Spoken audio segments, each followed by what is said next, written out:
मेरा नाम है मकबूल अहमद और आप देख रहे हैं बनारस की आवाज़ जो बनेगी अब देश की आवाज़। जी हाँ, जिस तरह से बराबर वे बाकी से हमारे साथ जुड़ चुके हैं बयान देने वाले जुबैर खान बागी साहब, जो कि चालकों की समस्याओं का समाधान के लिए बराबर प्रशासन के साथ बैठक करते हैं। लेकिन कितनी बैठक कामयाब रही और क्या हुआ इन तमाम बैठकों में जो इन दिनों हुई है। एक बार फिर से आपका बहुत बहुत स्वागत है सदाए न्यूज़ बनारस की आवाज़ की ऑफिस में। और क्या कहना चाहेंगे इस बात। देखिए, अभी जो आरटीओ की बैठक हुई है कमिश्नर सभागार में कमिश्नर साहब के नेतृत्व में, जो कि हमेशा 6 महीने पे होती है, उसमें कमिश्नर साहब भी बनारस की जाम के को लेकर चिंतित दिखे और उन्होंने सभी को कड़ी हिदायत में जाम समस्या पर काम करने और बाकी जो एक्सीडेंट वगैरह इससे हो रहे हैं उस पर भी काम करने की बात। और एक जो बाहर भीतर का जो एक चल रहा था ऑटो रिक्शे का, उसके लिए भी उन्होंने आरटीओ विभाग से कहा। तो आरटीओ विभाग ने अभी कुछ दिन पहले पेपर में गजब भी कराया कि शहर के बाहर की गाड़ियां शहर के अंदर नहीं आती और उनकी एक सीमा भी उन्होंने बताया। जैसे बाबतपुर गाड़ियों को उन्होंने शिवपुर तक कहा और राजा तरफ की गाड़ियों को मुरैया तक कहा। इसी तरह बड़ा लालपुर तक और तमाम बाहर की गाड़ियों को जो जगह दी है।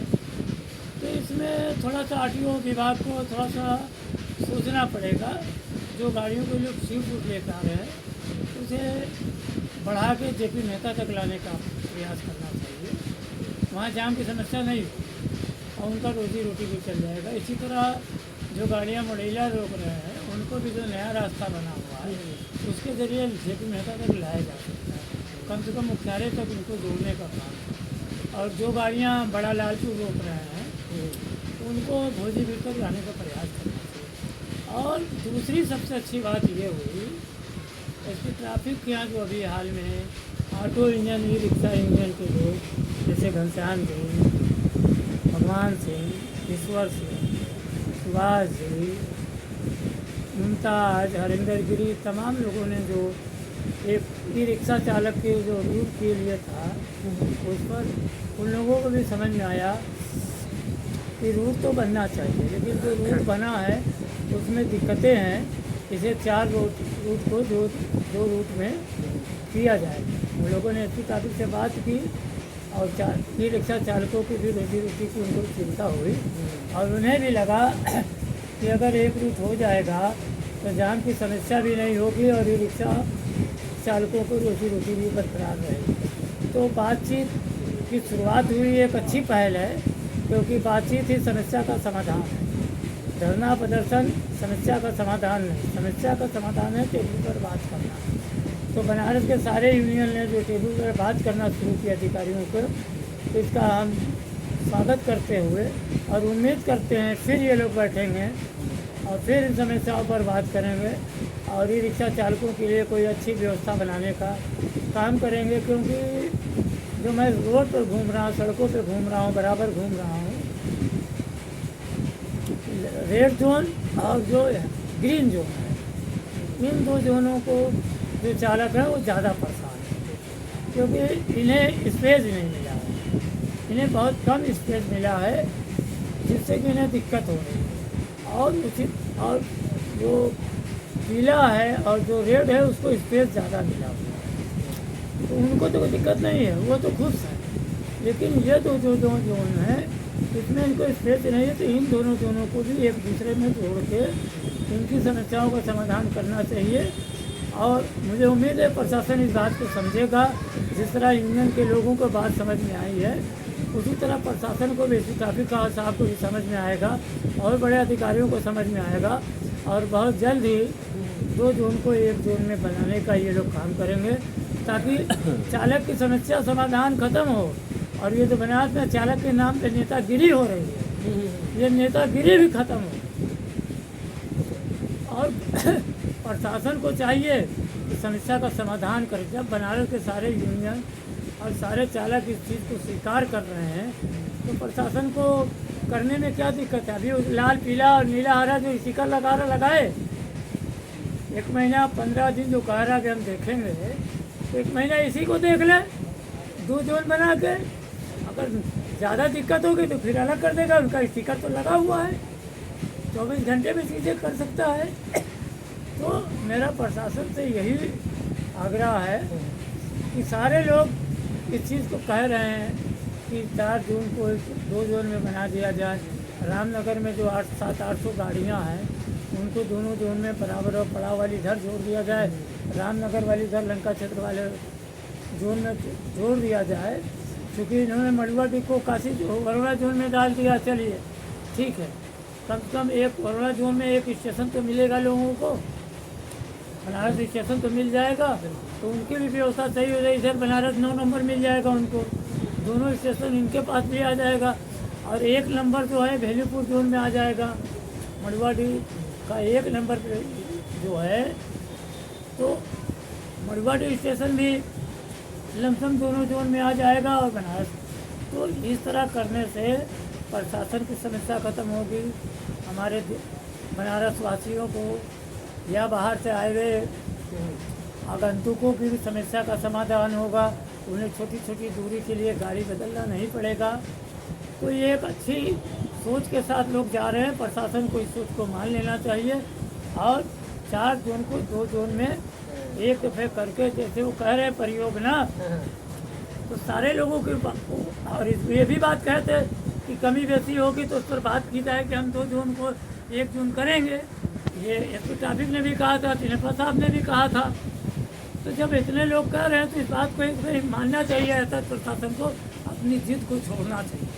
प्रशासन एक जिद पहले लगी नहीं, अभी तो नहीं है। जो उस दिन बैठक हुई, जिस तरह एसपी ट्रैफिक साहब ने लोगों से बात की, उससे उम्मीद जगी है, कहीं ना कहीं उनके भी दिमाग में ये बातें हैं, लेकिन वो भी अभी टाइम ले रहे हैं। टाइम ना लेते, अभी देव दीपावली का 1 महीने का समय है, दीपावली वगैरह त्यौहार को लेकर जो उनके दिमाग में चल रहा है कि जाम लगेगा, तो 1 महीने पहले इसको देख सकते थे।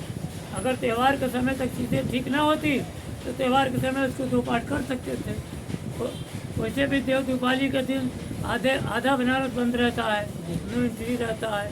हम लोग भी खुद हर साल उस पर मेहनत करते हैं, रोडों पे खड़े होकर कि इधर मत जाओ, इधर नो एंट्री, तो तमाम चीज़ें हैं। तो ऐसे में बागी साहब जिस तरह से QR कोड जारी हो गया, लेकिन जिसके बाद QR कोड नहीं है वो जगह जगह पकड़े जा रहे हैं, तमाम थानों पर पकड़े गए हैं।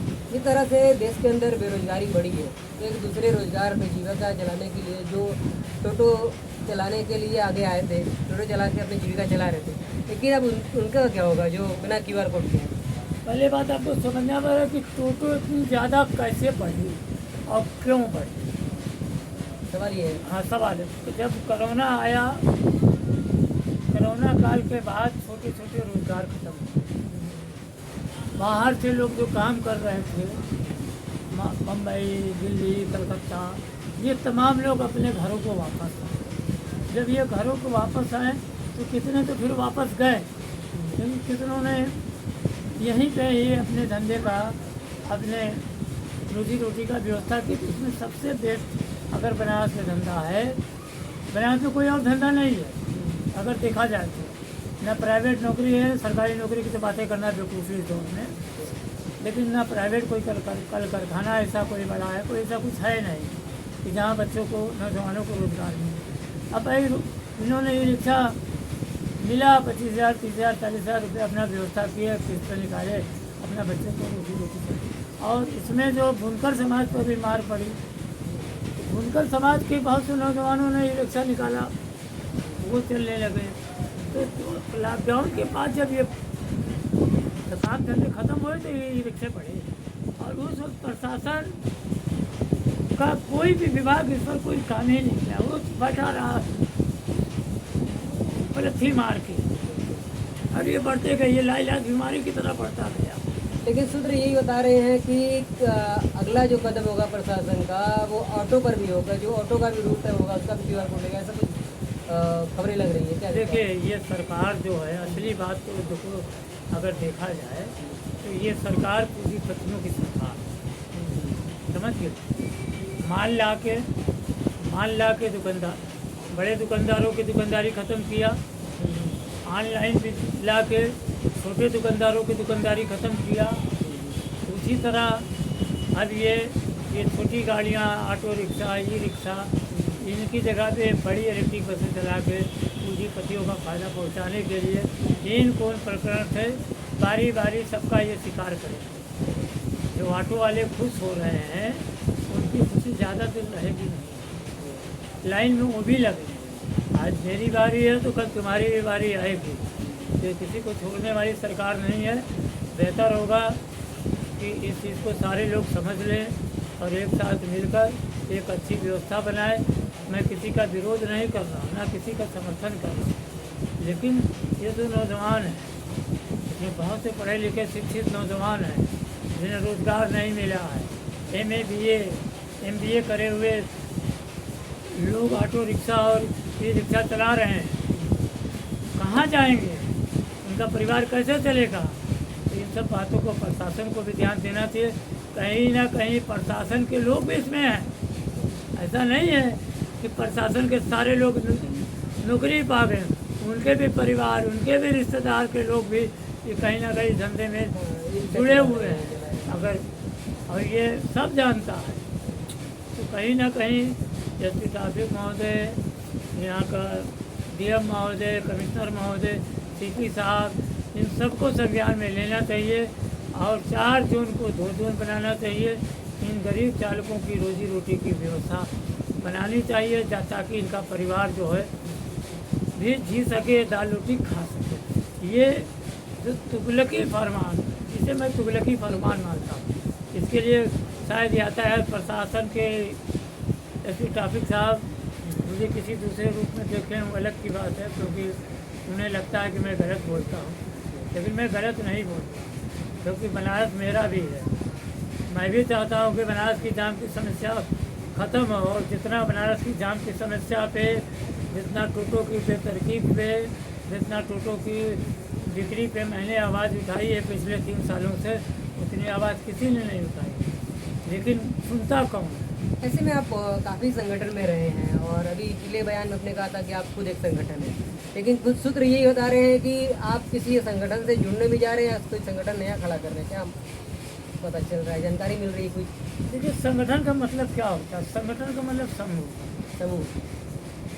तो आप जब किसी काम को करने जाएंगे तो आपको समूह तो बनाना पड़ेगा। समूह का मतलब मैं इसलिए कर रहा था कि मैं अपना संगठन खुद बना लूँगा, क्योंकि मेरे पास लोगों की कमी नहीं।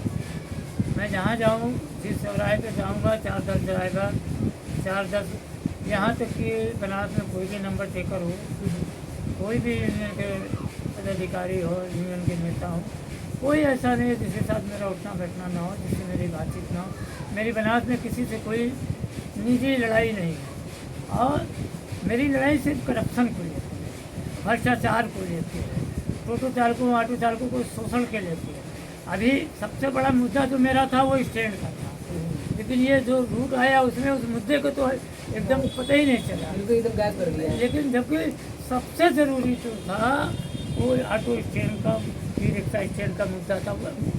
स्टैंड क्या आप उसे स्टाफ कर सकते हैं, क्योंकि ऑटो रिक्शा, ई रिक्शा चालकों को खड़ा करके गाना नहीं गाना है। जब वो रोड पे निकलते हो तो सवारी लेकर चलने का प्रयास, उन्हें स्टाफ दिया जाए, सवारी उतारे, सवारी बैठाए, चलें। ये तो नगर निगम ड्रामा करता है कि बैरिकेडिंग होना चाहिए, पीने का पानी होना चाहिए, ये सब बकवास बंद कर दें। स्टाफ बनावे, auto staff, e rickshaw staff बनावे और पैसा ले। और ये तो 10, 15, 25, 4 घंटा, 12 घंटा, 24 घंटा का जो वो नौटंकी चला रहा है, इस नौटंकी को बंद करें।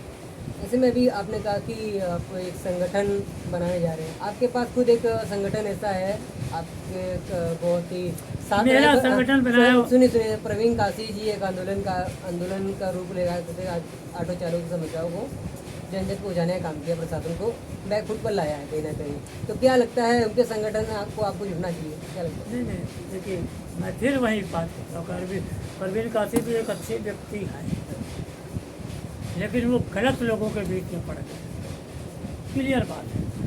क्योंकि बनारस को जितना मैं 25 साल ऑटो चलाया हूँ, पता है आपको, गली गली से वाकिफ़ हूँ, हर संगठन के व्यवहार से, उनके कर्तव्यों से वाकिफ़ हूँ। यातायात विभाग क्या करता है, RTO विभाग क्या करता है, नगर निगम मतलब ऐसा कोई क्षेत्र नहीं है जहाँ की सारी गतिविधियों को मैं ना जानता हूँ, लेकिन कोई मतलब नहीं है उन गतिविधियों को चलाने से और कहने से कोई मतलब। एक व्यवस्था है चल रही है लेकिन कुछ व्यवस्थाएं ऐसे हो जाती हैं जिन पर बोलना पड़ता है, जैसे झोले वाली व्यवस्था उस पर मुझे अभी एक चालक ने मुझे कल फ़ोन किया और कहा कि वो उधर जो भेलूपुर से कोई रोड आ रही है उस पर भी कहीं इस तरह का खेल हो रहा है। तो ये चीज़ें मुझे जो एक गलत संदेश है, कम से कम उन चीज़ों को तो बंद करना चाहिए। तो क्या लगता है भेलूपुर के आसपास भी कहीं थैला भेलूपुर से आसपास के कोई इलाका बता रहा तो मेरे दिमाग में है नहीं, लेकिन फिर भी मतलब ऐसी चीज़ें लोग बताते हैं तो ये एक अपने आप में होता है। बताओ साला लोग देखते होंगे तो क्या छवि जाती है कि अब इतना पैसा चालक देने को झोले में रखना पड़ रहा है। जेब से झोला से कहीं बोरा ना आ जाए। हाँ, तो ये झोले और बोरे वाला जो खेल है इसको कम से कम इन जो भी कर रहे हैं लोग इसको बंद कर दें। ये अच्छा चीज़ नहीं है। करो तो होगा, उसको कोई रोक नहीं सकता, लेकिन ऐसा काम ना करो कि समाज में गलत संदेश है। आज झोले में पैसा डलवाओ, बोरे में पैसा डलवाओ। हाँ, पहले आप स्टैंड के लोग बराबर विभागी से बयान रखते रहे हैं, लेकिन एक साथ जब QR कोड आया उसके बाद से आप QR कोड और तमाम चीज़ों पर लगे हुए हैं। लेकिन क्या अगला कदम क्या रहेगा आपका, अगर से प्रशासन आपकी बातों को समझ नहीं रही है तो? क्या करें आप समझ लीजिए सिनेमा था, नगर आयुक्त साहब, इन लोगों ने 12 मई को कहा हम स्टैंड चुनाव के बाद बनाएंगे और इसी उर्वाह में 5 महीने इन लोगों ने टेंडर नहीं जारी किया नगर निगम में। लेकिन सोचा कि 5 महीने बाद सब चीज़ इधर आ गया रूट वाला, नगर निगम के आया कि सब रूट में फंस गया है और फट से टेंडर जारी कर दिया, ऐसी घटना शुरू हो गई। अब लोगों का दिमाग तो इधर बटा हुआ है, रूट पर चालक परेशान है, इधर कोई को जाए। लेकिन ये चीज़ हम कह रहे हर चीज़ के लिए CCTV कैमरा खुल जाता है। एक ड्राइवर का अगर कोई सामान हो जा रहा है तो उसके लिए कमांड हाउस है, चीज़ें हो जाती हैं। लेकिन ये बात जब सारे लोग कर रहे हैं, कई दफ़े 112 तमाम चीज़ों पर फोन हुआ, कई लोगों ने ज्ञापन दिया, अभी एक ज्ञापन फिर पड़ा है परसों जिस दिन समाधान दिवस था लोगों ने डाला है। तो इसको भी जांच करना चाहिए कि आखिर बार बार नगर निगम की शिकायतें क्यों आ रही हैं। इसकी जांच होनी चाहिए भाई। सबूत का मतलब कि आपका हर CCTV कैमरे पे हर चौराहे पे CCTV कैमरा लगाओ, लेकिन निकाल कर देख तो लो कि नगर निगम की रसीद कैसे कट रही है और कौन काट रहा है, उसके पास वर्दी है कि नहीं, उसके पास बैच बिल्ला है कि नहीं, उसके पास मशीन है कि नहीं है, देख तो लो स्टैंड में काट रहा है कि नहीं काट रहा है, देखो तो। लेकिन नहीं देखेंगे। हाँ, अब अभी हम कहेंगे तो कहोगे सबूत लेने से उनकी वीडियो बनाओगे तो मैं मारने लगेंगे, ये तो मैं हाँ मारने लगूँगा। तो भाई कोई टेंडर 50 लाख 50 लाख का टेंडर लेगा तो कौन लेगा? ये तो नगर निगम की गलती है ना। 50 लाख का टेंडर दे रहा है, 50 लाख का टेंडर दे रहा है, जगह 49 रुपये की नहीं है, 50 रुपये खाता राजस्व के नुकसान होता है। अभी जो चीज़ है ही नहीं उसका राजस्व कैसा? जबरदस्ती सत्ता बस को खुद करने के लिए। भाई आज जो चीज़ आपके पास है ही नहीं है उसका राजस्व क्यों लेंगे आप, किस आधार पर लोगे? ये सब चीज़ें हैं, इस पर बोलते बोलते थक गया। सवाल ये है कि इस देश में न सरकारें गरीबों को सुनती हैं, न प्रशासन गरीबों को सुनता है, और आम जनता भी देखती है कि अगर एक गरीब टोटो वाला ऑटो वाला कहीं मार खा रहा है, कारण नहीं पूछता है, वो उसी को लगता है, उसी पर झपट जाता है। इन सब चीज़ों को समझना पड़ेगा हमारे लोगों को।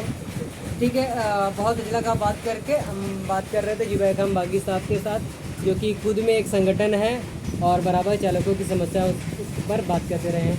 तो मिलते हैं बनारस की आवाज़ की अगली अपडेट पर। चैनल पर नए हैं तो चैनल को लाइक करें, सब्सक्राइब करें और दोस्तों को शेयर करें।